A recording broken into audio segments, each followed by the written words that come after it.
Kwa majina naitwa Bishop Apostle John Michael Luchiri wa kanisa la The Potter's House Prayer Center Ministries International kule sehemu za Bondo. Namshukuru Mungu katika siku hii ambayo Bwana ametupa, watazamaji wapendwa, kwa muhula huu ama wakati huu wa Krismasi, na pia tunapotarajia mwaka mpya ambao Mungu atatuelekeza tukifikia.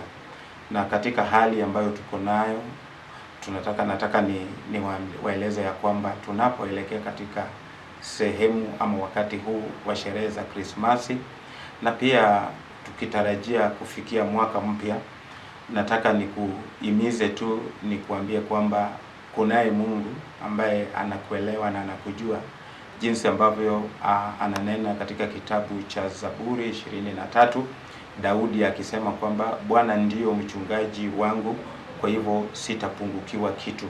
Huenda katika sherehe hizi hauoni hali na hauoni kile ambacho kizuri utakachokutana nacho ili ukakisherekee, lakini Bwana ni mchungaji wako, na kwa hivyo hautapungukiwa kitu. Usiwe na wasiwasi, usiwe na hali ambayo ya kutatanisha. Na nataka nikukumbushe pia, katika kitabu hicho Daudi anasema, hata ninapopitia katika kivuli cha mauti ama katika mabonde magumu, katika hali ya kuhisi kwamba maisha ni magumu ama mambo ni magumu, nataka nikueleze kwamba kunaye Mungu ambaye atakuelekeza.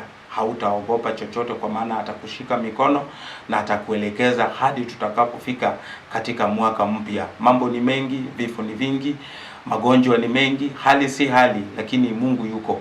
Kwa hivyo nataka mahali ulipo ujihisi kwamba Mungu ambaye alikuumba na akaniumba ako hapa na ni mzima, na Mungu pia anakutarajia kwamba uwe na hiyo hali ya kuwa mkakamavu, ili kwamba tufikie mwaka mpya tukiwa na hiyo nguvu, na Mungu akuelekeze katika kila jambo. Wacha nikwambie ninapomalizia kwamba mwaka huu utamaliza katika amani, na mwaka ujao utaanza katika nguvu za Bwana na katika tumaini lake. Kwa hivyo nakuelekeza nikikwambia kwamba sherekea Krismasi katika amani ya Bwana, na tuanze mwaka mpya wenye mafanikio, na Mungu awaongoze katika kila jambo.